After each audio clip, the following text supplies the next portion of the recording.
আচ্ছা, perseverance robot দিয়ে মঙ্গলে কী খুঁজছে নাসা? ভাবুন তো, পৃথিবী থেকে প্রায় 22 কোটি কিলোমিটার দূরে একটি রোবট একা একা ঘুরছে। না, এটি কোনো সিনেমার গল্প নয়, এটি নাসার পার্সিভিয়ারেন্স রোভার, যা 2021 সালের 18 ফেব্রুয়ারি সফলভাবে মঙ্গলের জেরোজা ক্রেটার্সে অবতরণ করেন।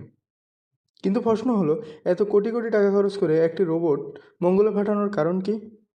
এর প্রধান লক্ষ্য কোটি কোটি বছর আগে মঙ্গলে কখনো প্রাণের অস্তিত্ব ছিল কিনা তা প্রমাণ খুঁজে বের করা। বিজ্ঞানীরা মনে করেন জেজোরাকেটার্স একসময় একটি বিশাল হ্রদ ছিল, আর সেখানে পানি ছিল। সেখানে জীবনের সম্ভাবনা থাকতে পারে। পার্সিভিয়ারেন্স মাটির নমুনা সংগ্রহ করে বিশেষ টিউবে সংরক্ষণ করছে, যা ভবিষ্যতে নাসা বা অন্যান্য মহাকাশ সংস্থা এই নমুনাগুলো পৃথিবীতে নিয়ে আসবে এবং আরও বিস্তারিত পরীক্ষা করবে। পার্সিভিয়ারেন্সে রয়েছে উন্নত মানের ক্যামেরা, লেজার এবং বিভিন্ন বৈজ্ঞানিক যন্ত্র। এটি পাথরের গঠন বিশ্লেষণ করে, মাটির রাসায়নিক উপাদান পরীক্ষা করে এবং মঙ্গলের পরিবেশ সম্পর্কে গুরুত্বপূর্ণ তথ্য পৃথিবীতে পাঠায়। এই মিশনের আরেকটি উদ্দেশ্য হলো ভবিষ্যতে মানুষকে মঙ্গলে পাঠানোর প্রস্তুতি নেওয়া। তাই রোবটটি এমন প্রযুক্তিতে পরীক্ষা করছে যা মঙ্গলের পাতলা বায়ুমণ্ডল থেকে অক্সিজেন তৈরি করতে পারে।